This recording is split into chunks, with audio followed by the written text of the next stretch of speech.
Take your junk and get out of my house, he said. Darling, I think you've forgotten. This house came from my grandmother, Anna replied calmly. Anna sighed, setting aside the half-finished scarf. Again, that tone again. The sharpness in the air like the electric tension before a storm.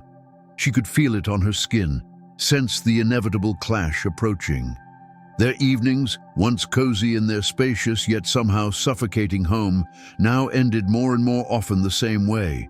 Raised voices, wounded pride. But before we go on, tell me, where are you watching from?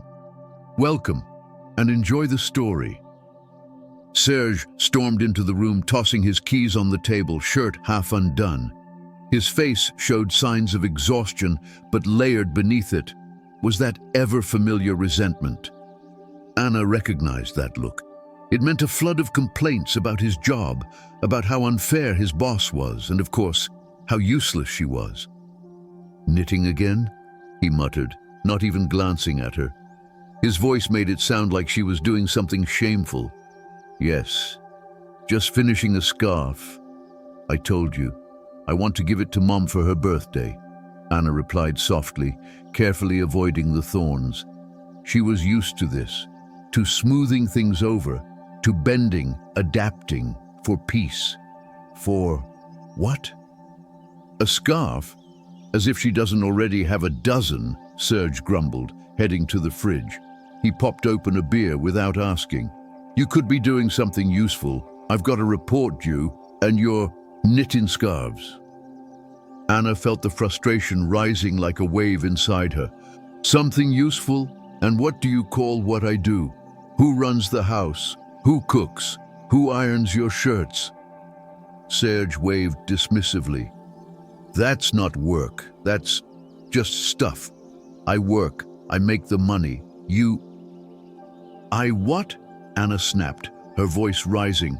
For your information, I do work. I have students. I teach knitting classes. Yeah, and that barely brings in anything. I'm the one keeping this whole place running. We live on my salary. And it's not just your money, she blurted out. It's our money, and I have every right to decide how it's spent. Our money. Serge laughed bitterly. That's funny. Do you even realize how hard I worked to give us all this? He gestured around at the house, the furniture, the life. This is all thanks to me. Anna looked at him, really looked. And what she saw wasn't the man she had once loved, but a self-absorbed egotist, blinded by his own sense of importance. And in that moment, something shifted inside her. The argument was gaining momentum like a snowball rolling downhill, every word adding weight and speed. Anna felt like she was about to be crushed by it. You just sit here and do nothing. I work like a damn mule, Serge shouted, red-faced and shaking. You just spend my money and complain. Anna's voice turned ice. Oh? Is that what you really think? Yes, that's what I think. So if you don't like it, pack your bags and get out, Serge roared, fully losing control now. He was certain of his power. She had nowhere to go. She depended on him. Silence. Only Serge's heavy breathing filled the room. Anna looked at him. No tears, no panic. Just calm.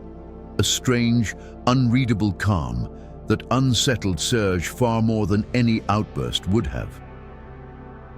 Are you serious? He stammered when she didn't respond. Are you? She asked quietly. What's that supposed to mean? You think I'm kidding? I said pack your things and leave. This is my house. I'm in charge here. She held his gaze, still and serene, watching as he puffed up with self-importance, his ego practically swelling in real time. And for the first time, she felt sorry for him. Not sad, not defeated, just pity. For his blindness, his foolishness, his inability to see what was right in front of him. Do you really think this house is yours, Serge? She asked, letting the silence hang between them like smoke. He faltered. Just for a moment. A flicker of confusion passed through his eyes, but he doubled down. "Don't start, Anna. I'm the one who works. I pay the bills. I provide. So yes, it is my house." "Your money, Serge," she emphasized, "goes toward your car, your suits, your fancy dinners with friends. And that's fine. You earned it. But don't forget who pays the utilities, who buys the groceries, who keeps this house clean and livable." She walked to the drawer, pulled out a thick folder. "What's this?" Serge muttered, annoyed. Anna didn't answer. She calmly laid the documents out in front of him. "Take a good look, Serge. Maybe this will help jog your memory about whose house this really is." He frowned, reluctantly picked up a sheet and skimmed it. And his expression began to change. It was all there in black and white. The house legally belonged to Anna Marie Summers, formerly Marie Parker, by way of inheritance from her late grandmother, Margaret Elizabeth Parker. It had been legally transferred into Anna's name years ago. Serge set the papers down, eyes vacant, stunned. This can't be." Anna sighed. "You forgot, Serge. You forgot this house was mine. You forgot I never asked you to help buy it. You forgot that all these years you've been living in my house." He lowered his head. For the first time in years, Anna saw him not as domineering or confident, but small, pathetic, lost, and she felt nothing but relief, a deep, satisfying release. I was wrong," Serge murmured. "I lost my temper. You know work's been stressful." Anna almost laughed. The same excuse every time. Stress, pressure, and always she had to be the one to endure the aftermath. "Stressful?" Her voice hardened. "Do you think I don't get tired too? Of your complaints, your insults, your constant belittling?" "I've been thinking a lot lately, Serge, about us, about this life, and I've realized I don't want it anymore." His voice cracked. What do you mean?" Anna turned to face him, calm, resolute, clear. "I mean, I don't want to live in a house where I'm not valued. I don't want to be with a man who treats me like property. I don't want to live under the threat that one day you'll throw me out into the street." He started to protest, reach for her. She raised her hand to stop him. "Enough, Serge, I've made my decision." She gathered the documents and slid them back into the folder. "You wanted me gone, Serge. I'm not leaving. You are." "Well, that's not what I meant, obviously. I didn't mean you should leave," Serge stammered, pale now, his usual swagger dissolved into uncertainty. Anna stared at him. For the first time in years, she saw him clearly, not as the man she had once loved, but as someone defeated by his own pride. No longer a winner, no longer the king of the castle, just a man, lost and shrinking. His excuses fell flat, his voice a whisper of its former force. But in Anna's mind, different words echoed, the ones he'd thrown at her for years, dismissive, cutting, belittling. She remembered how he scoffed whenever she spoke about her passions, her knitting, her love for reading, the quiet income from her small classes. "That's not real work, Anna. You should be doing something serious, something that actually makes money." As if her interests were worthless, he always reminded her that he was the provider, that he put food on the table. He said it like she was some freeloader, a burden, someone who owed him everything. She remembered how much it hurt, how hard she tried to prove she mattered, that she made a difference, that her work, caring for the house for him, freed him to chase his career. But he never saw it, never valued it.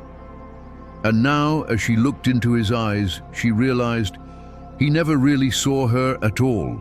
Not the woman, not the partner, just the shadow in the background. A memory of her friend, Laura, surfaced. Laura had always warned her. "Anna, You let him walk all over you. He doesn't value you. You deserve better." Anna had brushed it off. She hoped things would change, that Serge would change. But he didn't. He only grew more arrogant, more selfish. Then her grandmother's words returned. Margaret Parker, wise, kind, strong. "Annie, never let anyone mistreat you. You're smart, you're strong, and you deserve happiness." Her grandmother always believed in her. And now, that strength was rising inside her, like the first rays of sun after a long storm. One thought blazed in her mind. Isn't it time to finally throw him out? After all, he had tried to kick her out of a house that wasn't even his. He had disrespected her, undervalued her, failed to love her. Why should she keep him? She stood tall, calm, certain. "Pack your things," she said.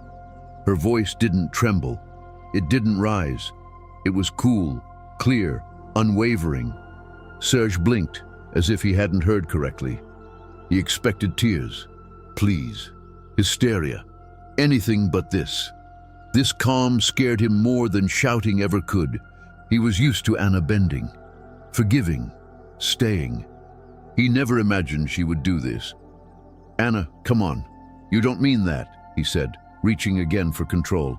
"You know I didn't mean what I said. I was just upset." "Upset?" Her voice now held steel. "You say that every time, Serge. Every time you put me down. Every time you belittle my work. Every time you act like I should be grateful you even married me." He tried to step closer. She moved back. "Don't touch me," she said, and her voice was filled with something unfamiliar. Disgust. "I don't want you to touch me ever again." He froze, struck by lightning. He had never heard her speak like that. Never. His mind spun. What's happening? How did I let it come to this? Is it really over?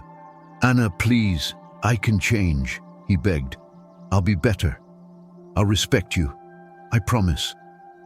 She shook her head. "It's too late, Serge. I've heard those promises 1,000 times. You never kept a single one." She pulled out her phone and started dialing. His heart dropped. "Who are you calling?" "Laura," she answered, not even looking up. "She's been telling me for years to get rid of you. I think she'll be happy to hear I finally listened." Serge panicked. Laura. He hated Laura, that independent, confident friend of Anna's. He always said she was a bad influence. And now she was going to help finish what Anna started. "Anna, no, not Laura, please. Let's talk, just the two of us. We can fix this." Anna ignored him, waiting as the phone rang. "Hey, Laura, can you come over? I need your help," she said, her voice stronger than ever. "I think it's finally time to take out the trash." She ended the call and looked Serge dead in the eyes. "You have 1 hour to pack your things," she said. "After that, I'm calling the police." Serge stood motionless. He couldn't believe this was happening. Him, a successful man, a homeowner, a provider, now just a castaway in a house that had never truly been his. He had lost everything, his home, his wife, his pride. And it was all because of his own arrogance, his blindness. He watched Anna walk to the door as the bell rang.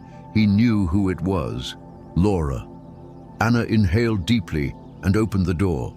Serge stood frozen, like a child lost in the chaos of something he could no longer control. He didn't know where to go, what to say, how to begin fixing the irreversible. Laura stepped in, looked him over with a cold, dismissive glance, then turned to Anna. "So, finally got rid of the trash?" she asked, wrapping her arms around Anna. "Almost," Anna replied with a soft smile. "Just one last thing to take out." Laura nodded and turned to Serge. "Well then, sweetheart, let's not waste time. Anna's got a new life ahead of her." Serge clenched his fists. He wanted to yell, to fight back, but deep down he knew he had lost. He trudged upstairs to collect his things. Each shirt he tossed into the suitcase, each crumpled pair of socks, each belt and shoe, it all felt like a nail in the coffin of his old life. He moved like a wounded animal, chaotic, confused, desperate to hold on to something, anything. And all the while, one question kept echoing in his mind. How did I mess up this badly? Once his suitcase was full, he took one last look around. This house, once his fortress, his trophy, his symbol of success, was no longer his. What he left behind wasn't just furniture. He was leaving behind pieces of his past, memories, hopes. But it was all ruined now, by him. He walked back downstairs and tried to meet Anna's eyes, just once more. "I'm sorry," he muttered. The words landed flat, heavy, unconvincing. Anna didn't respond. Her silence was louder than any answer. He took a deep breath and walked out, dragging his suitcase behind him. The door closed behind him with a soft but final click. It didn't slam. It didn't echo. But to Serge, it sounded like a verdict. Anna leaned against the door, and for the first time in years, the tears that came weren't from pain or fear or hopelessness. They were from relief. The weight that had been pressing on her chest for so long finally lifted. "Well, my friend," Laura said, embracing her again, "shall we begin that new life?" Anna smiled, truly smiled, a smile that came from somewhere deep and unburdened. They walked to the living room, sat down on the couch, and opened a bottle of wine. Laura told her stories, funny ones, light-hearted ones, anything to make Anna laugh again. But Anna was already feeling something she hadn't felt in a very long time, free. She didn't want to talk about Serge or the past. She wanted to think about the future, her dreams, her plans, her freedom. They talked for hours into the night, imagining a different life, a better one. Yes, there would be challenges ahead. Yes, there would be moments of doubt. But Anna wasn't afraid anymore. She had her home, her voice, her strength, and for the first time, she had the freedom to choose her path, to live on her terms, to be fully, unapologetically herself. If you've ever felt unseen, unheard, unvalued, know this: you're not alone, and you are stronger than you think. There's something else I want to share with you too. Something Anna might have loved. Something new, something real. Recently, researchers discovered a mysterious purple shell, a natural compound that may help triple the body's fat-burning power, even while you sleep. No strict diets, no grueling workouts, just a shift that starts from within. Could this be the key to reclaiming your body, your energy, your confidence? If you're ready for change, if you're ready to take back your power, you'll find everything you need in the video description. A new chapter might just be waiting for you too, and it begins with one brave step.